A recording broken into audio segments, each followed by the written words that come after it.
যারা ভালো কথা গ্রহণ করবে এবং মন্দ কথা এড়িয়ে চলবে তা জীবনে ধারণ করবে এবং জীবন চলার পথে প্রয়োগ করার মাধ্যমে জীবন অতিবাহিত করবে, পরকালের জন্য ভালো, ইহকালের জন্য ভালো। কারণ আমরা ভালো মন্দ বোঝার জন্য আমাদের জ্ঞানের প্রয়োজন, শিক্ষার প্রয়োজন। সেগুলো নিজে নিজে থেকে আসে না, গৈবিকভাবে আসে না, কারণ আমরা কোনো না কোনো ভাবে জানার চেষ্টা করতে হয়, সেই মাধ্যমে আমরা জীবনকে উন্নত করে থাকি। সো কথা হচ্ছে, টাকা ইনকাম বা নলেজ জ্ঞান এটা ভিন্ন বিষয়, কিন্তু টাকা কিভাবে খাটাতে হয় সেগুলোর জন্য অনেক প্র্যাকটিক্যালি অনেকেই জেনে শুনে বিভিন্ন মাধ্যমে নিজেকে ইমপ্রুভমেন্ট করছেন। আর কোনো কোনো ব্যক্তি বই পুস্তকের মাধ্যমে ইতিহাস থেকে বিভিন্ন শিক্ষা গ্রহণ করে জীবনকে উন্নত করার চেষ্টা করা হয়ে থাকে। যদিও ইতিহাস থেকে আমাদের শিক্ষা গ্রহণ করা হয় না, বাস্তবে যখন কোনো প্র্যাকটিক্যালি কোনো বিষয়ে সাফার করব তখনই আমাদের জীবনে শিক্ষা গ্রহণ করার সুযোগ তৈরি হয়।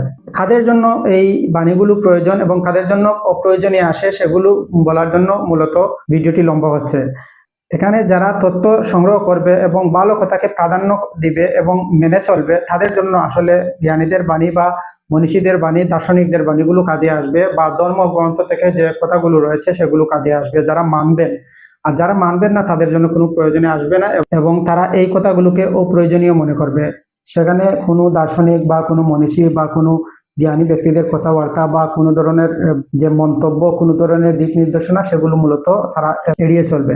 সেজন্য আমরা যেন যে ভালো কথাগুলো রয়েছে সেগুলোকে অ্যাকসেপ্ট করব, কারণ এই কথাগুলো তারা কোনো না কোনোভাবে সাফার করেছেন, সেগুলো তার জীবন থেকে শিক্ষা গ্রহণ করে আমাদেরকে সেগুলো তুলে ধরেছেন।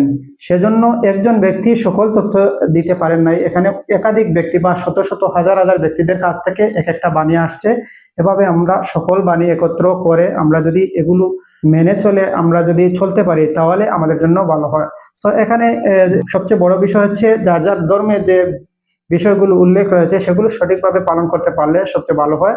সেক্ষেত্রে বলা যায় ইসলাম ধর্মেতে যে বাণীগুলো রয়েছে বা যে কথাবার্তা, কুরআন হাদিসের যে কথা রয়েছে সেগুলো যদি আমরা মেনে চলতে পারি তাহলে আর কিছুই লাগে না। সেজন্য যদি এগুলো আমরা গ্রহণ করতে না পারি, তবে যারা জীবনে উন্নতি করেছে, শান্তি বৃদ্ধি করেছে, প্রকৃতপক্ষে ভালো মানুষ রয়েছেন, তাদের কথা মেনে চলা খুবই প্রয়োজন।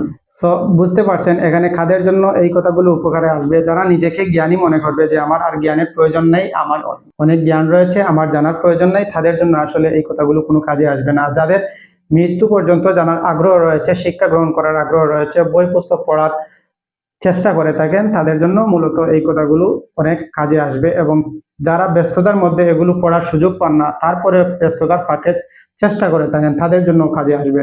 সো আজকের মতো এখানে বিদায় নিচ্ছি। আমাদের রেসার্চ সিদ্দিক ট্যুরিজম সাবস্ক্রাইব করতে ভুলবেন না, লাইক কমেন্ট করে আপনাদের মতামত জানাবেন। ভালো থাকুন, সুস্থ থাকুন, আল্লাহ হাফিজ, গুড বাই।